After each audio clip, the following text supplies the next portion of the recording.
नमः श्रीवर्धमानाय निर्धूतकलिलात्मने सालोकानां त्रिलोकानां यद्विद्यादर्पणायते।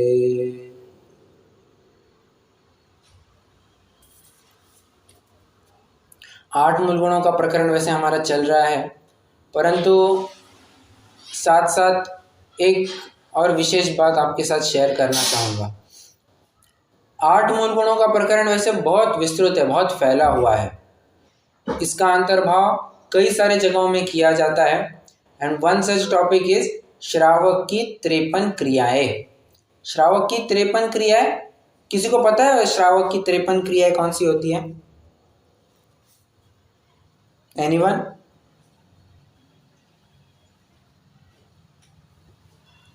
नहीं।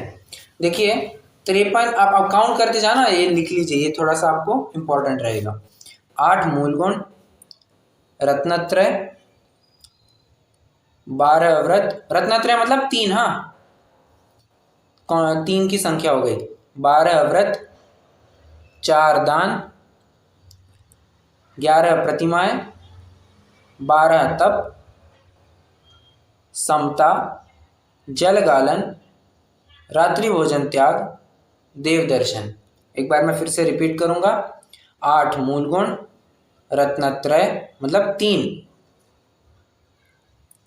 12 व्रत, 4 दान, 11 प्रतिमाएं, 12 तप, समता, जलगालन, रात्रि भोजन त्याग और देव दर्शन। 53 हो गए क्या? बताइए।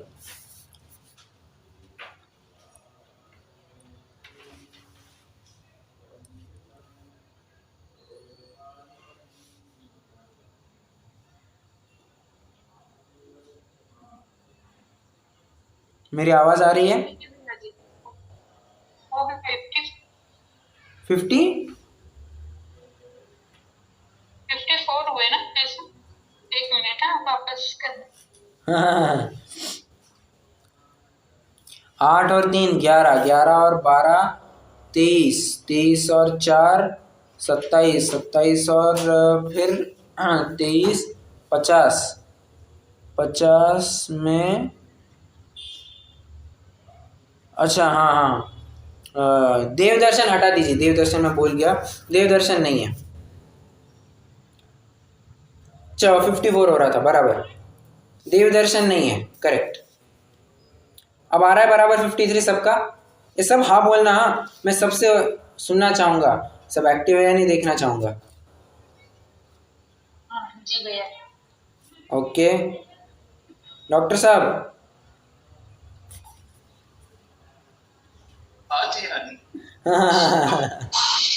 ओके चलिए, तो श्रावक की 53 क्रियाओं में भी, मुझे कहने का तात्पर्य ये था, श्रावक की 53 क्रियाओं में भी 8 मूल गुण का समावेश किया जाता है। ओके एनीवे, अब तो अपने मूल प्रकरण में आ जाते हैं। मूल गुणों की चर्चा कर रहे हैं। मूल गुणों में हमने कल तक 1-1.5 दिन भूमिका का ही विषय चलाया और मूल गुण के कितने स्तर पाए जाते हैं इनके ऊपर चर्चा की। मूल गुण की कौन कौन सी विवक्षाएं हैं इनके ऊपर चर्चा की। 3 मुख्य, वैसे मूल गुण की बहुत सारी विवक्षाएं हैं, परंतु 3 मुख्य विवक्षाएं आचार्य समंतभद्र, आचार्य अमृतचंद्र देव और पंडित आशाधर जी, इन 3 जनों की विवक्षाओं के ऊपर हमने चर्चा करनी है। हम अभी चर्चा प्रारंभ करते हैं।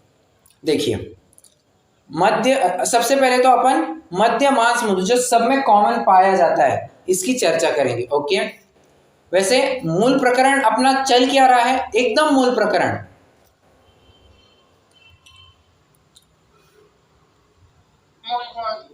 हाँ, किसके आधार से? रत्न श्रावकाचार्य के आधार से हम मूल गुण की चर्चा कर रहे हैं, तो ये मत भूलना। ओके, हमारा बेस फिलहाल के लिए रत्नकर्ण श्रावकाचार्य है। ओके, साथ साथ में हम समन्वयात्मक अध्ययन करते जा रहे हैं, वो अलग बात। बेस हमारा फिलहाल के लिए रत्नकर्ण श्रावकाचार्य जी है। ओके, अब रत्नगण श्रावकाचार में आचार्य संबंधपत्र क्या कहते हैं?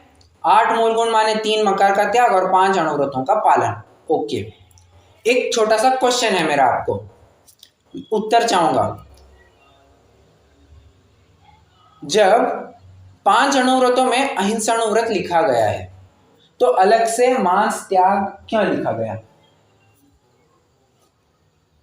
लेट आई रिपीट, जब 5 अनुव्रतों में अहिंसाणुव्रत दिया है, अलग से मांस त्याग ये क्यों लिखा?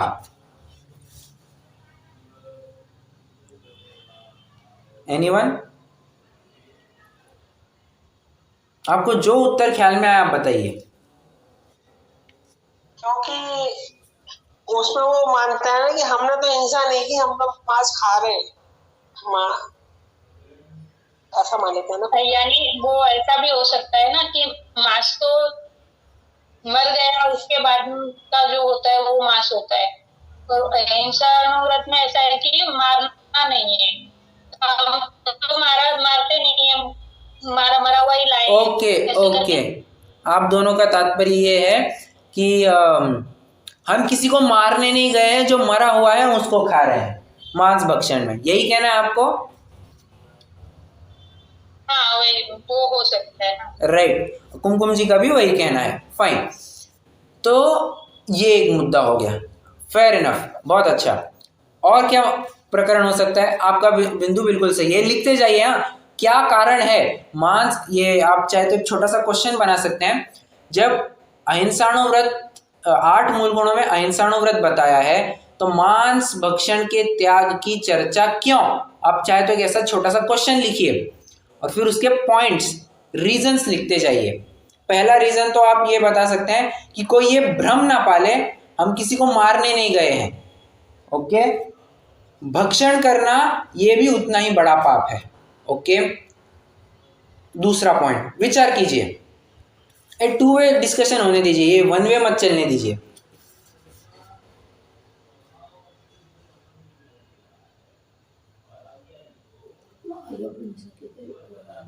अनुव्रति है तब तक तो तभी वो अहिंसा अनुव्रत का ये रहेगा। विदाउट अनुव्रत किया गया उसको तो मांस भक्षण का त्याग लेना ही पड़ेगा ना। वैसे किसी हद तक ये बात सही मान सकते हैं, परंतु आचार्य संबंधपत्र की दृष्टि में हम एक बात कल देख करके आए। I guess you are not present yesterday. कल हमने ये चर्चा की थी कि जहाँ जहाँ 3 मकार का त्याग होगा वहाँ वहाँ अनुव्रत पाए जाएंगे, बराबर। ये अविनाभावी रूप से साथ में पाए जाएंगे, कोई अलग अलग स्तर पर नहीं पाए जाएंगे।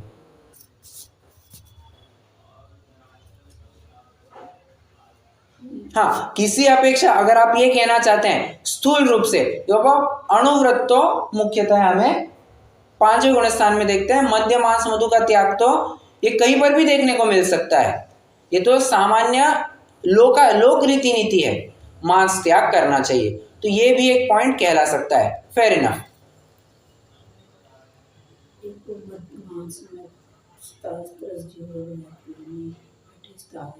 ऐसा अनुव्रत में थोड़ा सा माइक्रो लेवल पे और प्रिवेंटिव लेवल पे बात हो रही है।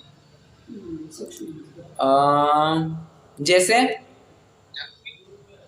मतलब इसमें थोड़ा सा सूक्ष्म चीज आ जाएगी ना, मतलब हम एक इंद्रिय से लेके स्थावर से लेके सबको कवर कर रहे हैं, और मास तो एकदम ऑब्वियसली स्थूल चीज होगी।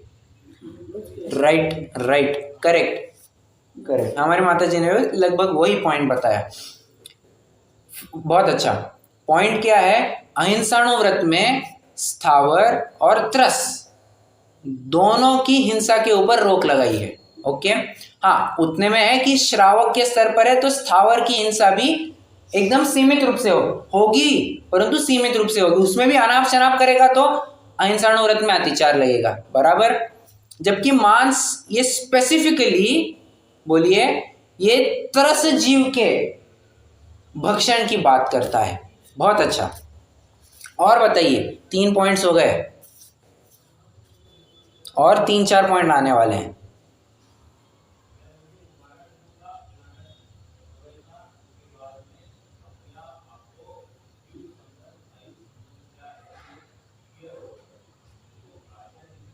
चलिए मैं बताता हूँ आपको। हाँ बोलिए बोलिए। दूसरा वाला क्या था? दूसरा वाला जो आप अभी पहले बताए थे, दूसरा पॉइंट ये था, स्थूल पॉइंट था कि अगर हम अणुव्रतों का पालन पांचवें गुणस्थान में मानते हैं तो ये तो सामान्य लोक रीति नीति होती है कि मांस का त्याग तो उसके लिए कोई अणुव्रतों का पालन करने की जरूरत नहीं है, वो तो बिना अणुव्रत के भी सामान्य जीवन में देखने को मिलता है। बराबर। ओके, अब मांस में पर्टिकुलर मांस असली होता है पण अहिंसानुगतना अन्य पण हिंसा लागला संकल्प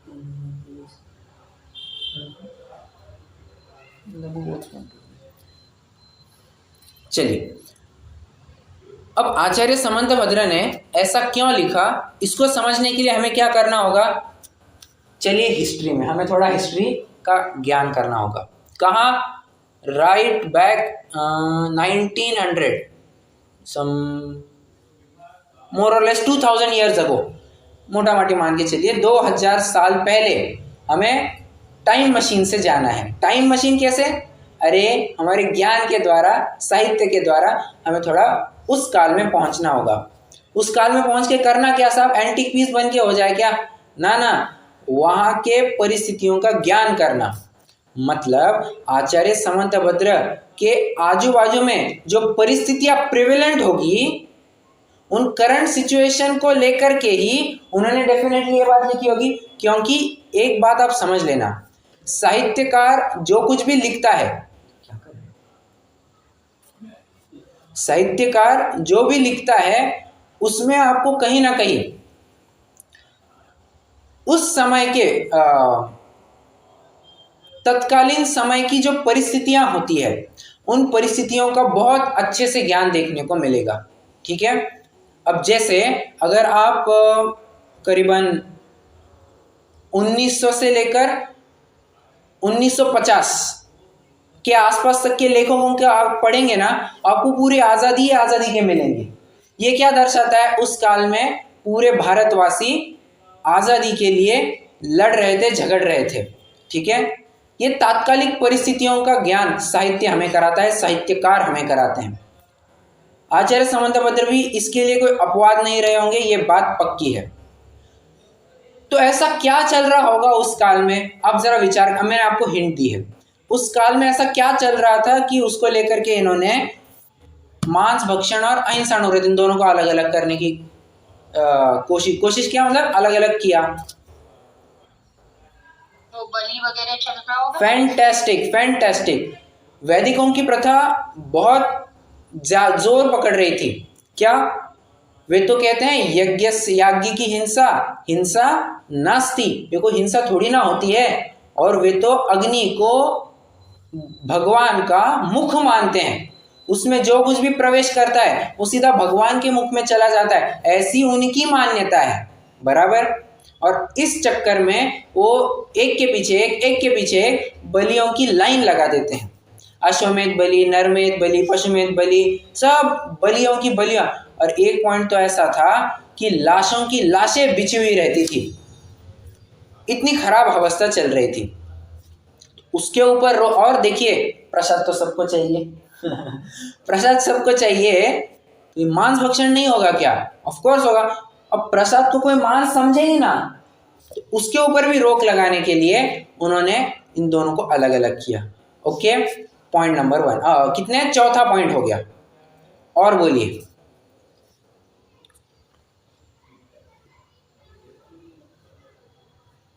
मांस भक्षण को अलग सा हाईलाइट क्यों करना पड़ा? एक्सक्यूज मी सर, हाँ जी। जब वो प्रसाद के रूप में देते हैं तो फिर वो मांस भक्षण नहीं मानेंगे वो लोग तब? अरे वो नहीं मानेंगे, बट एक्चुअल में है या नहीं? वो है, आई एग्री, बट जब वो प्रसाद जैसे वो इधर भी जाते हैं ना, चर्च में जाते हैं, वो महाकाल मंदिर वगैरह जाते हैं, तो वो शराब भी वो इसके हिसाब से ही लेते हैं, प्रसाद के हिसाब से ही लेते हैं। अरे लेते हैं, वो लेते हैं, बट अच्छा, बट वो वैसा मानते हैं उसको लेकर के क्या वो प्रसाद वो मांस वेजिटेरियन हो जाएगा। ओके, वैसी बात है, आई अंडरस्टूड सर। ठीक है। अब इसीलिए तो उन्होंने आर्डर में बताया ना हाँ। कि इसका ऐसा भी मत। अरे मैं, ये आम है, आम को मैं सेब मान लूं तो क्या मेरे मानने से वो आम सेब हो जाएगा? Will the mango get converted into apple and be called as apple hereafter? Is the case so? Not at all. Just because I feel to call the particular fruit as apple, it does not mean it will become a generalized rule for each and everyone. वैसा नहीं होता है, ठीक है। तो सही में क्या बात है वो बात कही जा रही है, ठीक है। भगवान ने अहिंसा नाम अब एक और पॉइंट, श्वेतांबर मत का भी यहाँ पर पॉइंट लेना बहुत जरूरी है। श्वेतांबर मत वाले क्या मानते हैं? वे तो भगवान को भी मांस खाता हुआ दिखाते हैं। कैसे? क्या उदाहरण है हमारे सामने?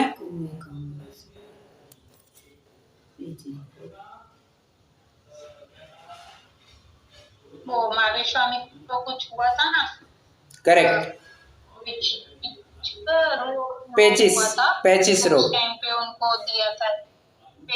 हाँ, पेचिस रोग के टाइम पे। बराबर, ऐसा श्वेतांबर मत वाले मानते हैं। ये बात पूरी सुनना है वरना आप कोई आधी अधूरी सुन जाएगा तो इसका छल ग्रहण करेगा। ऐसा नहीं, पूरी बात सुनना। ऐसा श्वेतांबर मत वाले मानते हैं। ओके, चलिए, वहां तो इन्होंने मांस भक्षण की बात करवा दी है, और वो भी भगवान के। और ऐसा नहीं कि एकांत में कर रहा होगा कोई, समोशरण में, बीच समोशरण में ऐसा कर रहे हैं। ये तो टोटली गलत बात है। ओके, अहिंसा, अरे जो अहिंसा का स्वयं संदेशा दे रहा है वो दूसरों की हत्या करके उसका मांस कैसे खा सकता है? संभव ही नहीं है ये बात। ओके, श्वेतांबर मत में वो गौशाला तेजोलेशा अफ्रीका, हाँ पेट में उनके रोग हुआ था। हाँ बट वो या घोड़े के लिए जो दवाई बनाए थे, हाँ, वो दवाई दिए। घोड़ा मांस तो भक्षण नहीं कर सकता, तो वो दवाई लेके आके दिए थे। नहीं नहीं नहीं, कहाँ से? अरे आप तो पहले सुनिए बात। ये कल्पित कथाएं हैं, पॉइंट नंबर 1।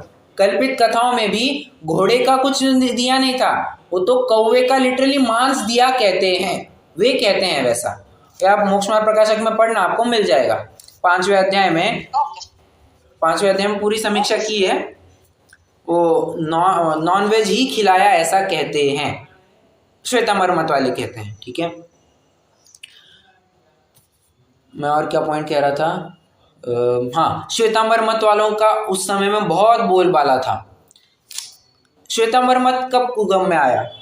उसके 200 साल पहले हुआ था चालू, बराबर। भद्रभाऊ स्वामी जब होकर के गए, 200-250 साल पहले होकर के गया था। मतलब एक प्रकार से पुराना जरूर हो गया था, बट ताजा था, आप कह सकते हैं। 1000 की अपेक्षा 250 बहुत ताजा है, ठीक है। ये एक मुद्दा। और एक, उस समय में बौद्धों का भी बहुत बोलबाला था। अब बौद्धों का बोलबाला था, अच्छा हाँ, आचार्य समंतभद्र कब होकर के गए? आचार्य कुंद के लगभग 100 साल के बाद। और आचार्य कुंद के काल में यह परिस्थिति मैंने आपको बताई थी। आए दिन 10-50 मुनि श्वेतांबर मत में दीक्षा ले रहे थे, और केवल उस मुद्दे को लेकर के उन्होंने अष्टपौड़ की रचना की है। तो 100 वर्ष में ऐसा क्या बदलने वाला है? वो एक जो प्रवाह चलते रहता है वो चलते ही रहता है, बहुत काल तक चलते रहता है। तो उसको लेकर के वो श्वेतांबर मत का प्रवाह वो आचार्य समंतभद्र के काल में भी बहुत प्रचलित होगा, ये मानने में कोई हर्जा नहीं है। अब मैं तो एक और मुद्दा कह रहा हूँ, पॉइंट नंबर है ये 6। बौद्धों का भी बहुत बोलबाला था। बौद्धों का, बौद्ध तो मतलब उनके श्रमण परंपरा में ऐसा आता है कि गौतम बुद्ध स्वयं मांस भक्षण करते थे।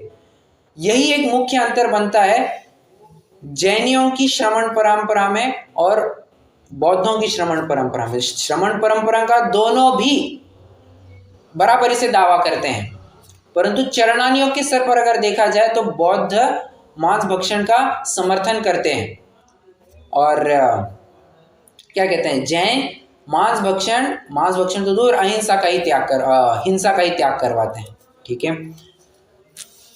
और एक और बात आपको याद आ रहा है क्या कि मैंने बताया था आचार्य सामंतभद्र को जब भस्मक व्याधि हुई थी तब वे एक बार बौद्ध भिक्षु भी बने थे, शाक्य भिक्षु। ऐसा याद आ रहा है? ऐसा धुंधला धुंधला कुछ मैंने बताया था। जी भैया।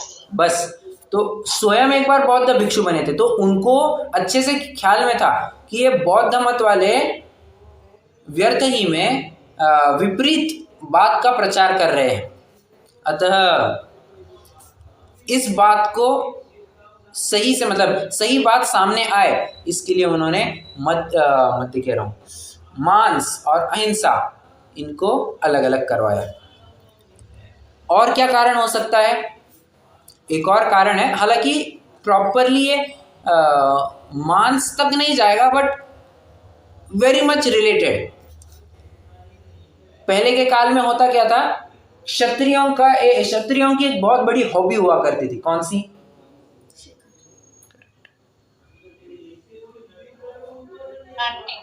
राइट, बहुत अच्छा। हंटिंग या शिकार एक प्रकार से उनकी हॉबी होती थी। अब ऑक्यूपेशन तो नहीं कह सकते, बट कभी फ्री रहे, आप पढ़ना, कभी भी फ्री रहा कोई, चले शिकार पर। और शिकार एक प्रकार से उनके पौरुष का प्रतीक माना जाता था कि बाबा इसने मतलब फलाने राजकुमार ने, फलाने राजा ने शेर का शिकार किया है, बाघ का शिकार किया है, हिरण का शिकार किया है। मतलब हिरण का तो क्या ही शिकार है, उसको तो कोई वीर नहीं कहलाता था। शेर का शिकार किया मतलब बहुत बड़ा वीर। ऐसे उस काल में क्या कहना चाहिए, एक प्रचलन था।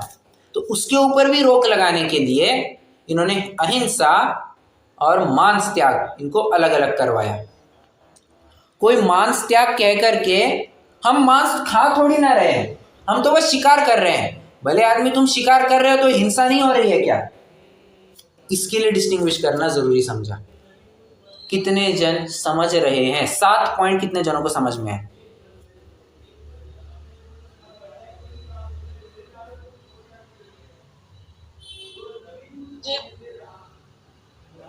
एवरीवन? Okay, great. यस। अब इसमें एक और बिंदु है। पंडित आशाधर जी के सामने कोई एक शंका लेकर के आ गया। अब ये टॉपिक अपना लगभग क्लोज हो गया है। We are moving on towards a new topic. Pandit Ashadhar ji के सामने एक शंका लेकर के आया और वो पूछता है कि ये गेहूं का एक दाना है और ये एक बाजू में मरा हुआ हाथी है। ओके, एक गेहूं के दाने से क्या तो पेट भरना, बेहतर है हम इस हाथी को खाए। इससे कितने जनों की भूख कितने काल तक आराम से मिटती जाएगी। किसी को आराम से सब जन पेट भर खा पाएंगे। और यहाँ पर भी एक जीव की हिंसा है, वहां पर भी एक जीव की हिंसा है। ये सामने वाले ने प्रश्न रखा। पंडित आशाधर जी ने सीधे उत्तर नहीं दिया। उन्होंने एक क्या कहना चाहिए, उदाहरण देकर के इस तरह का जोर का तमाचा जड़ दिया शब्दों के माध्यम से। वे कहते हैं, अच्छा तुम्हारी माँ भी एक स्त्री है, तुम्हारी पत्नी भी एक स्त्री है, तो स्त्री पने की अपेक्षा तो एक ही है ना, तो फिर किसी को भी भोगो। सामने वाले कहेगा ऐसा कैसे साहब, माँ तो माँ होती है, माँ को कैसे भोग सकते हैं, पत्नी ही उस योग्य है। बराबर। तो जैसे तू कहता है कि स्त्री पने में भी अंतर है, एक माँ है, एक बहन है, एक पत्नी है, एक पुत्री है, सबके साथ समान व्यवहार नहीं किया जा सकता। माँ के साथ माँ पने का ही व्यवहार होगा, पत्नी के साथ पत्नी पने का ही व्यवहार होगा। जब ये तू स्वयं समझता है तो यहाँ पर भी तू अलग न्याय क्यों लगाता है? जीव जीव में भी फर्क है, ऐसा क्यों नहीं समझता है? ये एकेंद्रिय है, ये पंचेंद्रिय है। एकेंद्रिय के शरीर को, मृत शरीर को कोई कलेवर मांस नहीं कहता है। कलेवर तो बोलिए त्रस जीव के शरीर को कहा जाता है? कितने जन समझ रहे हैं?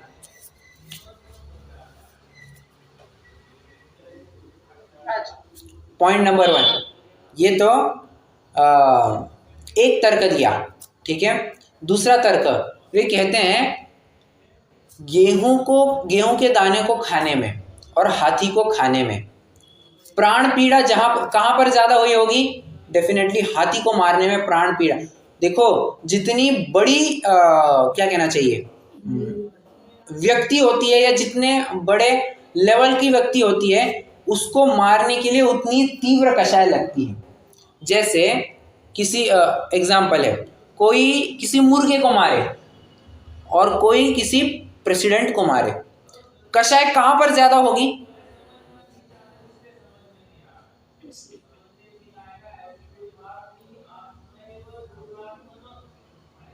बड़े व्यक्ति को मारने में।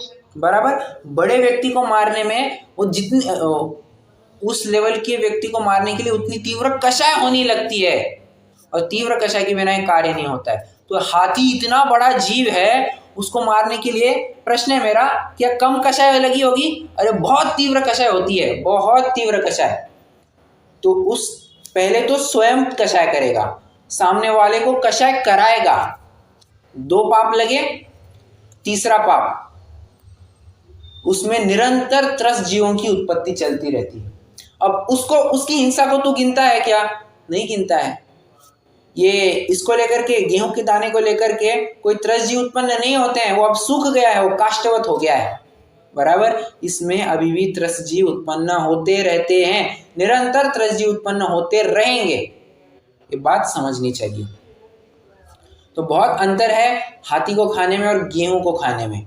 हाथी का कभी भी सेवन नहीं किया जा सकता है। हमारी सीमा, श्रावक की सीमा, श्रावक क्या, किसी भी व्यक्ति की सीमा खाने के लिए सिर्फ इन भक्ष्य सामग्री मतलब एकेंद्रीय जो वनस्पति है उसी तक सीमित है, ठीक है। वनस्पति में भी सिर्फ समझ लेना क्या कहना चाहिए, अप्रतिष्ठित, बराबर, जिसमें से निगोदिया जीव जिसमें से हट गए हैं, सब का जो काष्ठवत हो गई है, जैसे गेहूं दाल चावल है, ये खाने योग्य है। हाथी खाने योग्य नहीं है, ठीक है। ये मांस के बारे में चर्चा थी। हाँ, वैसे एक पॉइंट और है,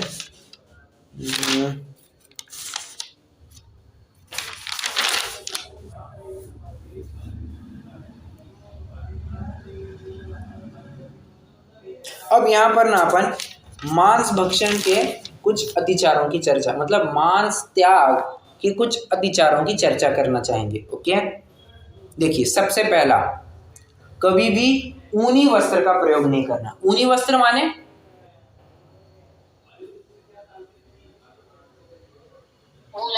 करेक्ट, वुलन, करेक्ट, वुल के कपड़ों का कभी भी प्रयोग नहीं करना चाहिए। क्यों साहब? प्रश्न है मेरा, व्हाट इज वुल?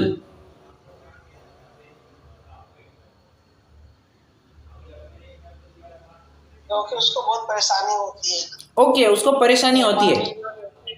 प्रश्न है मेरा, वुल है क्या, ऊनी है क्या? आजकल तो ऊनी वैसे भी बन रही है ना। अरे मेरा प्रश्न क्या है, ऊनी का मटेरियल क्या है? शीप के बाल। करेक्ट, बराबर। अब बाल को लेकर के डू यू नो, बालों के आधार से निरंतर समूर्छन जीवों की उत्पत्ति होती रहती है, निरंतर। अब ऊनी वस्त्र पहनेंगे तो समूर्छन जीव होंगे या नहीं होंगे? डेफिनेटली होंगे। और वही कपड़े लेकर के अगर हम इनकेस चौके में चले जाए तब तो पूरी अशुद्धता हो जाए, हम स्वयं अशुद्ध हो ही गए, प्लस हमने चौकी के वातावरण को भी अशुद्ध कर दिया। तो ऊनी कपड़े पहनना ही नहीं चाहिए। तो आप पूछेंगे ठंड के दिनों में आदमी क्या करेगा साहब? अरे अल्टरनेटिव कितने दिए हैं प्रकृति ने, हमारे पास भरपूर अल्टरनेटिव दिए हैं। कॉटन पहनो ना, किसने नहीं कहा है? कॉटन में कुछ कम हीट मिलती है, ऐसी कोई बात नहीं है। कॉटन में भी उतनी ही हीट मिल जाती है, ठीक है। तो कॉटन का प्रयोग होना चाहिए। अच्छा, भैया जी बालों में से तो डीएनए भी होता है ना, तो वो डीएनए मिलता है, इसका मतलब ही वहाँ उसमें जीव बहुत है ना। राइट राइट, वो भी एक पॉइंट ले सकते हैं। किसी के भी बाल में से अपने को डीएनए मिलता है। राइट, वो भी एक पॉइंट ले सकते हैं। मतलब निरंतर, निष्कर्ष इतना ही है, निरंतर जीवोत्पत्ति का स्थान वो बना रहता है। ओके, क्या कहते हैं, चमड़े की वस्तुओं का प्रयोग नहीं होना चाहिए। अब चमड़ा तो साक्षात कह ही रहे हैं, किसी जीव को मार करके, उसकी हत्या करके। अच्छा, ऊनी में तो भी उसके सिर्फ बाल निकाले थे, उसमें अच्छा, वो अहिंसाणु व्रत में कैसे अतिचार उत्पन्न करेगा? मांस त्याग में तो करेगा ही करेगा, अहिंसाणु व्रत में कैसे अतिचार उत्पन्न करेगा? बताइए जरा।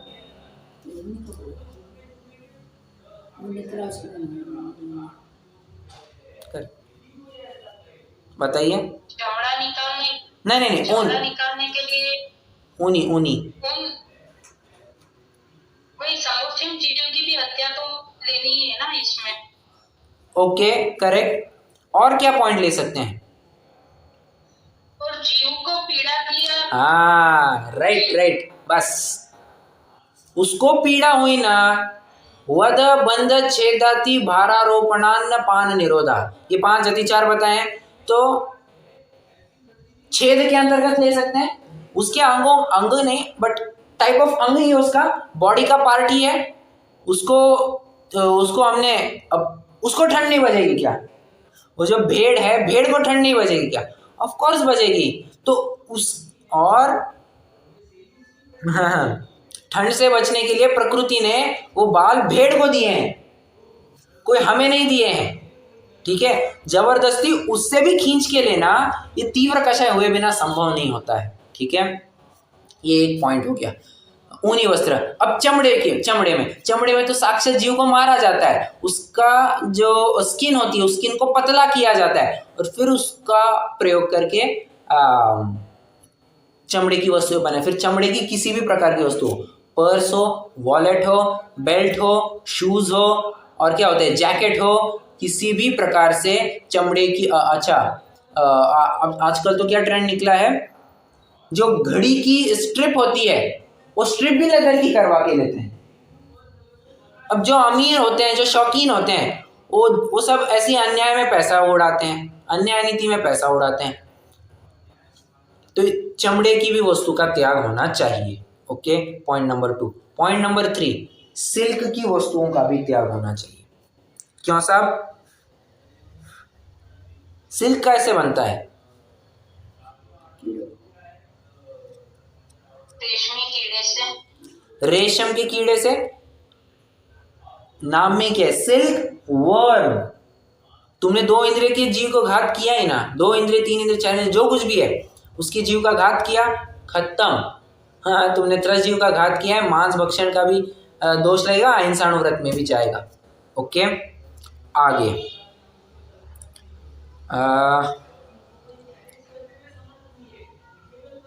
हाँ, बिना बींधा हुआ अन्न पीसना।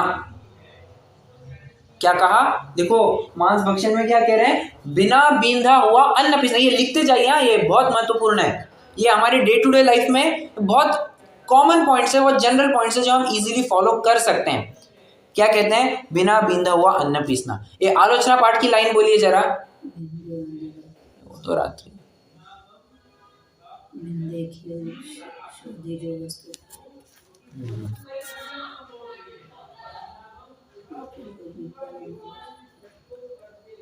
बिन शोधी वस्तु जो खाई है, या लाइन है? क्या लाइन उसमें? अरे आलोचना पाठ पढ़ते हैं या नहीं?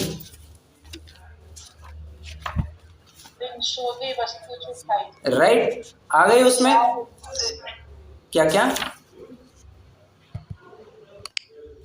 तो बिन शोधा भोजन खाया। ठीक है, ये एक पॉइंट आएगा।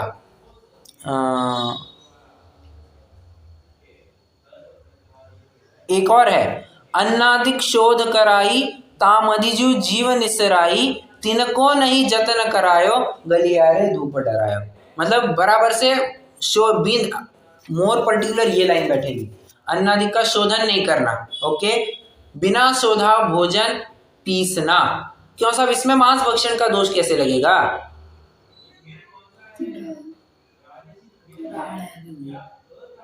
जीव हो जाते हैं ना। राइट, उसमें जीव उत्पत्ति हो जाती है।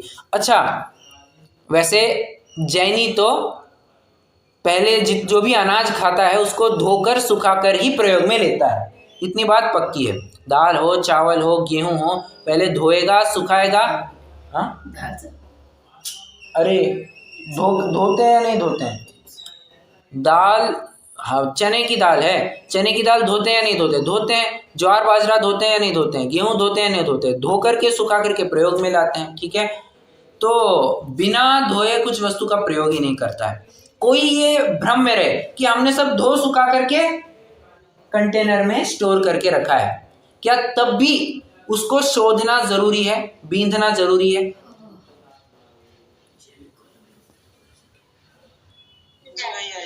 बस, बहुत जरूरी है। अरे हमने तो हमारे घर में बहुत देखा है, मतलब लिटरली ऐसे बचाना पड़ता है उसको, कहीं घुन ना लग जाए, कहीं कुछ दिक्कत ना हो जाए, जीवोत्पत्ति ना हो जाए, इसके लिए कीड़े ना पड़ जाए, इसके लिए बार बार वो गेहूं को थोड़ा ऊपर नीचे करना पड़ता है, थोड़ा सा उसको हिलोरना पड़ता है, बार बार क्या उसमें थोड़ी मूवमेंट रखनी चाहिए, उसको बींधना पड़ता है। और हम भी एक चेक रखते हैं। एक बार क्या हुआ था, हमारे अनाज में ना बहुत कीड़े हो गए थे, मतलब छोटे छोटे जो काले कीड़े होते हैं ना, bugs you may call them, तो वो हो गए थे, बहुत हो गए थे। तो हमने उसके बाद से एक बात कंफर्म की, जब भी अनाज एक दिन मतलब अनाज पीसना होगा किसी दिन, उसके पहले दिन बीन करके डब्बे में भर दिया जाएगा, प्लस जब फिर से मशीन में डालने को जाएंगे हम, उसके पहले भी एक सरसरी नजर घुमा करके ही हम मशीन में डालेंगे। ऐसे ही बस वो डिब्बा उंडेल दिया नहीं चलेगा, एक बार सरसरी नजर घुमाएंगे और फिर ही हम बाद में डालेंगे। ऐसे कीड़े जाएंगे, हम कीड़ों वाला भोजन करेंगे, ये तो साक्षात मांस भक्षण ही हो गया ना। हम कीड़े डायरेक्टली नहीं खा रहे, बस उनको आटे के साथ मिक्स करके खा रहे हैं, ये तो मांस भक्षण नहीं है तो और क्या है। ओके, तो बींदा, भैया जी समझो कि उसमें जीव नहीं है, लेकिन फिर भी बिना सोदा खाया तो भी तो पाप लगेगा ना? राइट, तो भी पाप लगेगा। क्यों? वो प्रमाद का पाप लगेगा, तुमने सावधानी नहीं बरती, उसका पाप लगेगा। ठीक है, अब अगला पॉइंट, बिना शोधा हुआ भोजन खाना। क्या कह रहे हैं? बिना शोधा हुआ भोजन खाना मतलब क्या? मान के चलिए हमारे सामने लड्डू आया है, बेसिक एग्जांपल दे रहा हूँ, हमारे सामने लड्डू आया है, क्या करना? तुरंत खाना चालू करना नहीं। व्रती त्यागी क्या करते हैं? पहले देखो उसको पहले से प्रेस करते हैं, प्रेस इन द सेंस उसका थोड़ा सा उसको खोल देते हैं, लड्डू को दो हिस्से बनाते हैं, उसका एक प्रकार से थोड़ा सा चूर्ण ही रखते हैं और चूर्ण को बींधते हैं, चेक करते हैं, शोधते हैं उसमें कोई गलती तो नहीं है, कुछ जीव तो नहीं है, कुछ बाल आदि तो नहीं है, और फिर उसको ग्रहण करते हैं। आप कहेंगे यार इतनी मेहनत से तो उस चूरे का लड्डू बनाया था और फिर से चूरा करके खाओ। तो इसमें व्रती त्यागी फिर ये भी प्रिफर करते हैं यार तुम लड्डू बांधो ही मत, चूर्ण जैसा बनाए रखो, एक लड्डू जितना ले लिया करेंगे और खाना हो जाएगा, तो अलग से मेहनत भी नहीं बढ़ेगी और शोधन का शोधन हो जाएगा। ये भी एक ट्रिक अपनाई जाती है। और अल्टीमेटली बताइए ना, पेट में वही वस्तु जाने वाली है ना, या तो लड्डू के फॉर्म में जाएगी या बस उसके चूर्ण के फॉर्म में जाएगी, और खाते वक्त क्या लड्डू के फॉर्म में जाएगी क्या? वो तो पेस्ट होके ही अंदर जाने वाली है ना। अल्टीमेटली तो एक ही वस्तु जाती है। वो होता क्या है, हमारे माइंड में प्री कंसीव्ड नोशन होता है, हम खाएंगे तो इसी फॉर्म में खाएंगे। तो ऐसा ऑब्सेशन या एक प्री कंसेप्शन नहीं रखना चाहिए कि खाएंगे तो ऐसे ही खाएंगे। ओके, शोधा हुआ भोजन। और बताता हूँ, केला खाना है तो कैसे खाना? प्रश्न है मेरा आपसे, केला खाना है तो कैसे खाना? बस उसके छिलके उतार दिए और खाना चालू कर दिया? नो वे, ऐसा बिल्कुल भी मत करना। क्यों? आपको कहता हूँ उसके छिलके उतारना, उसका दल बाजू में निकाल करके अपनी थाली में रखना। ओके, अब खाना चालू करें क्या? सुनो, नीचे से जो उसका बेस होता है, बॉटम होता है, बॉटम से आप बराबर उंगली डालेंगे और आगे सरकाते जाएंगे, उसके बराबर 3 पार्ट होते जाएंगे, उसके 3 स्लाइसेस होते जाएंगे। ठीक है, और उसको उस 3 स्लाइसेस को फिर बराबर देखना यहाँ पर कोई जीव तो नहीं है, और फिर उसको मैश करके उसका लगभग थोड़ा लगदा बना करके अचित करके खाना। ये शोध करके खाने की प्रक्रिया होती है। एप्पल कैसे खाना? सीधा ले, आजकल तो बहुत लोग ये ऐसे ही करते हैं, एप्पल ले लिया, धो लिया, सीधा खाना चालू। ओहो, क्या करना? पहले उसके छिलके उतारना, बराबर से उसको सुधारना। ये वैसे मैंने आपको एक छोटी सी असाइनमेंट दी थी, कितने जनों ने शोधना, सुधारना ये शब्द का प्रयोग किया घर में? Definitely for 1 day 1 week whatever, कितने जनों ने ट्राई किया? किया भैया जी। बहुत अच्छा, बहुत अच्छा, बहुत अच्छा। चालू है तो और अच्छा, फैंटास्टिक, खुशी हुई सुन करके, बहुत अच्छा। तो शोधना मतलब एप्पल को सुधारेंगे, चेक करेंगे इसमें कोई जीव तो नहीं है, खराब तो नहीं है, और फिर प्रयोग में लाएंगे। आम, अच्छा आम भी लोग कैसे खाते हैं? मतलब जो कभी गांव वगैरह में रहे होते हैं ना, उनको एक प्रकार की आदत होती है कि क्या करना, आम को थोड़ा सा ऐसा प्रेस करना और ऐसे ही उसका जूस पीते जाना। आम को, मुंह को आम लगा लेना और उसको थोड़ा प्रेस करते जाना, तो बराबर वो जूस हमारे मुंह में चलते जाएगा। मतलब बिना सुधारे उसको सेवन करना ये नहीं चलेगा। ये फल सब्जियों में बहुत विशेष रूप से इसमें सतर्क रहना चाहिए, क्यों? फल सब्जियों में ज्यादा चांसेस है कि जीवोत्पत्ति हो जाए। ठीक है, संतरा, मौसम्बी, जो कुछ भी है, हम कुछ भी सेवन करेंगे उसको सुधार करके, शोध करके, उसका परिमार्जन करके ही सेवन करना, अन्यथा मांस भक्षण का दोष लगेगा। कुछ जीव ना हो तो भी दोष लगेगा। ठीक है, चलिए अब एक महत्वपूर्ण बात आ रही है, अमर्यादित आटे मसालों का सेवन करना। क्या कहा? अमर्यादित आटे मसाले प्रयोग में लाना, ये मांस त्याग के अतिचार में आ जाएंगे। कैसे साहब? मर्यादा क्या है पहले तो ये बताइए। वर्तमान में कितनी मर्यादा चली है पहले ये बताइए। 5 दिन की। करेक्ट, 5 दिन की मर्यादा चल रही है। अष्टानिका टू अष्टानिका ये मर्यादा बदलती जाती है। ठीक है, एक प्रकार से अष्टानिका ये ऋतु परिवर्तन का सूचक होता है कि बाबा अब अष्टानिका आई है, अब जो अगली अष्टानिका आएगी उसमें गर्मी से बरसाती ऋतु चालू होगा, एक संकेत मिल जाता है। अभी की जो अष्टानिका हुई 20 दिन पहले, तब से ठंड के दिन खत्म हुए और गर्मी के दिन चालू हो गए, इसका एक संकेत मिल गया और बराबर से आप अनुभव भी कर रहे होंगे कि अब गर्मी और बढ़ रही है। ठीक है, ये ऋतु परिवर्तन का एक सूचक होता है। ऋतु परिवर्तन का सूचक होने से क्या, उसमें जीवोत्पत्ति किस प्रकार से होगी ये भी समझ में आता है। बरसाती दिनों में जीवोत्पत्ति फास्ट होती है, ठंड के दिनों में नहीं होती है। ठंड के दिनों में क्यों नहीं होती है? कोल्ड टेम्परेचर पे जीवोत्पत्ति नहीं होती। इसलिए तो आज वैज्ञानिक लोग, भटके भूले लोग क्या कहते हैं, फ्रिज में रखा करो, ठंडे वातावरण में रखा करो ताकि वो ज़्यादा टिकेगा। ज़्यादा टिकने का कारण यही है। देखो हमारा साइंस कितना रिलेटेड है। तो वर्तमान में 5 दिनों की मर्यादा चल रही है। 5 दिन से 6वां दिन हो गया, हमें आटे की मर्यादा करना भूल गए थे, 5 से 6वां दिन हो गया, हम उसको प्रयोग में लाया, ये मांस भक्षण में चला जाएगा। क्यों साहब? उसमें चलते फिरते नेत्रेंद्रिय अगोचर, मतलब हमारे आंखों को ना दिखाई दे ऐसे जीव उसमें उत्पन्न होना चालू हो जाते हैं, त्रस जीव। ठीक है, और उनका सेवन करेंगे तो त्रस जीव के घात का पाप लगेगा, मांस भक्षण का दोष लगेगा।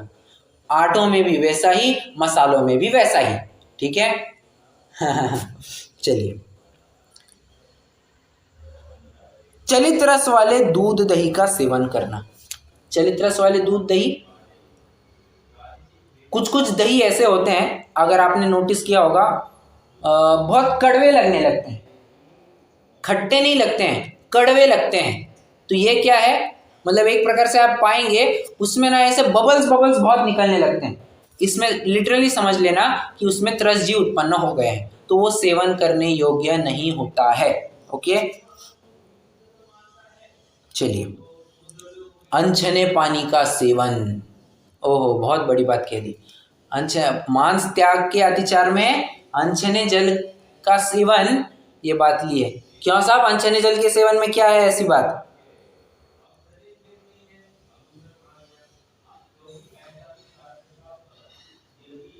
बोलिए।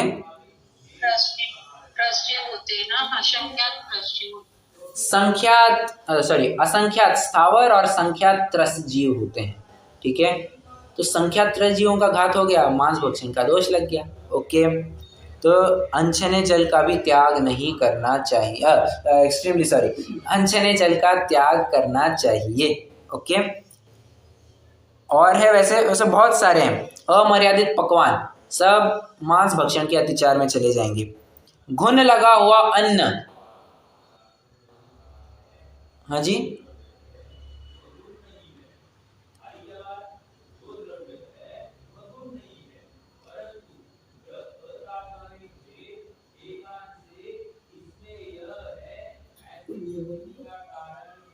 अच्छा, घुन लगा हुआ अन्न का सेवन, यह भी मांस त्याग के अतिचार में आ जाएगा, क्योंकि घुन लग गई है मतलब जीवोत्पत्ति चालू हो गई, अब उनका सेवन नहीं करेगा। मान के चलिए जैसे गर्मी के दिनों में दाल फटाफट खराब हो जाती है, या कोई भी एक रस्सा सब्जी होती है वो खराब जल्दी हो जाती है, तो खराब और उसमें ना एक प्रकार की क्या कहना चाहिए, कड़वी टेस्ट आने लगती है, तो घुन लग गया है ऐसा मान लिया जाता है।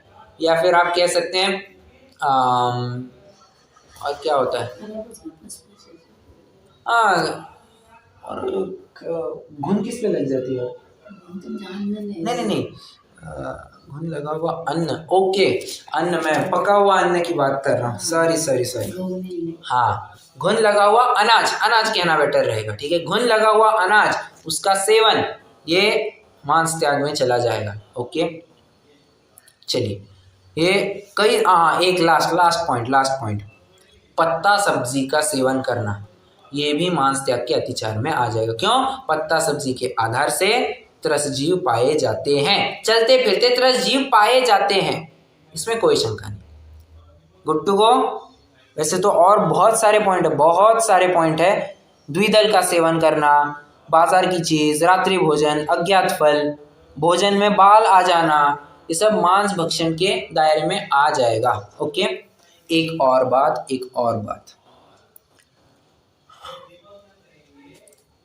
आपको याद है मैंने एक पॉइंट कहा था, शायद मैंने तब कहा था कि मैं 8 मूल गुणों के अंतर्गत चर्चा करूंगा, अभी वो पॉइंट आया है।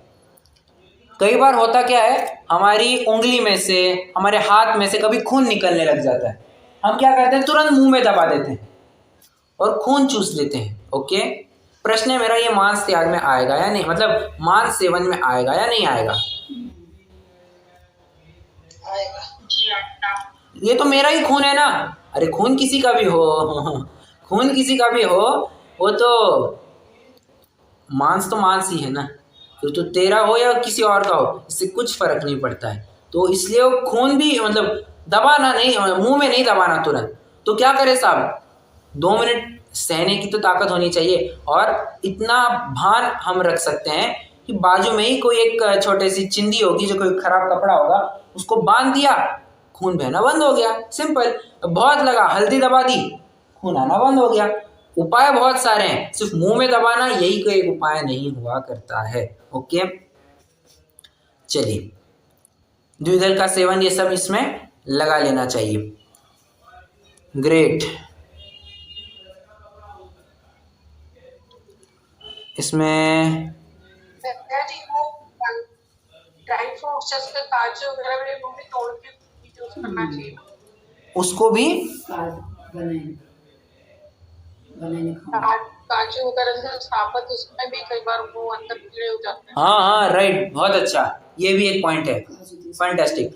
और हाँ, काजू भी खाने तो कैसे खाने, अखंड काजू नहीं खाना, टुकड़ा काजू खाना। और अखंड लाए हो या अखंड मिले हो किसी से, तो क्या करना, उसको सुधारना, उसके 2 हिस्से करना, उसके 2 फाड़ हो जाते हैं, वो एक पर्टिकुलर पॉइंट पे आप छुरी रखेंगे, उसको ट्विस्ट करेंगे, बराबर 2 हिस्से हो जाते हैं, काजू के भी, तो उसको सुधारना और फिर ही खाना। ओके। ऐसे वो साबुत मखाने में भी कई बार कीड़े हो जाते हैं। मखाने में? मखाना भी तो बनाने से अच्छा, राइट, मखाने में भी हो जाते हैं। हमारे माता जी भी सही कह रहे हैं कि मखाना भी सुधार करके ही प्रयोग में लाया जाता है। मखाने का चिवड़ा बनाना है या जो कुछ भी बनाना है, क्या करते हैं, पहले हमारी माता जी तो उसको सुधारती है, तो उसके दो तीन पीसेस करती है, पीसेस कहने के बजाय उसके दो तीन हिस्से करती है, और फिर उसका जो कुछ भी पदार्थ बनानी है बनाती है। पहले सुधारा जाएगा। मखाने क्या होता है भैया जी, क्या होता है मखाने? लोटस फ्लावर कहते हैं उसे। जैसे पॉपकॉर्न। गोल होते हैं। हाँ, करेक्ट। लोटस फ्लावर या लोटस सीड, क्या होता है वो? Lotus seed sorry, lotus flower. Fox nut बोलते हैं उसको, fox nut, if I am not wrong. Fox nut नाम है शायद। हो सकता है, even I am not aware. Check करते तुरंत, चलिए गूगल बाबा को पूछते हैं। हाँ, फॉक्स नट होगा, कोई बात नहीं। फॉक्स नट,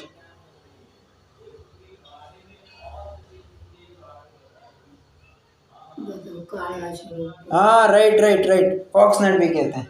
बहुत अच्छा, फॉक्स नट कहिए, और लोटस सीड भी कहते हैं। लोटस सीड कंपनी है या क्या है? नहीं लोटस बिहार में बहुत होता है ये, जगह का नाम भूल गया। नॉर्थ साइड में जास्त आहे. एक मिनट, हाँ, लोटस सीड्स कहते हैं, ठीक है। तो मखाना वो होता है। अच्छा, लोटस सीड, हाँ, करेक्ट, चलिए। हाँ, ये बात आप सही कह रहे हैं। बिहार कहिए या नॉर्थ साइड कहिए, नॉर्थ साइड में बहुत प्रयोग में लाया जाता है मखाना। इसका कुछ लोटस से कनेक्शन है क्या? लोटस सीड बोल रहे हैं। एक्चुअली नॉट अवेयर, बट मैंने सुना है। लोटस का पत्ता जो पानी में उतरेंगे, जैसे लोटस का पत्ता हाँ, उस टाइप में वो आ रहे हैं।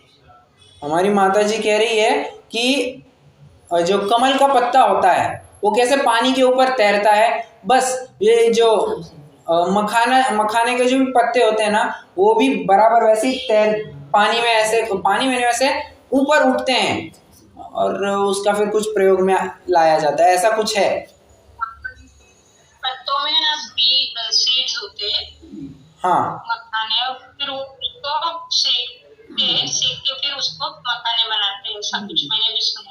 राइट, होगा वैसा भी, बट कहने की बात यह है कि उसको भी सुधार करके ही प्रयोग में लाया जाता है। ओके, चलिए, किसी को कोई प्रश्न? मांस की चर्चा अपनी हो गई है। अब देखिए, बहुत लंबा है, मुझे तो लग रहा है इस पेज से जाएंगे तो अपन को 4-5 दिन और लगेंगे, बट ठीक है, कोई बात नहीं, अपन आराम से जा रहे हैं, हमें कोई जल्दी भी नहीं है। वैसे कोई प्रश्न है तो पूछिएगा, कोई शंका विशेष?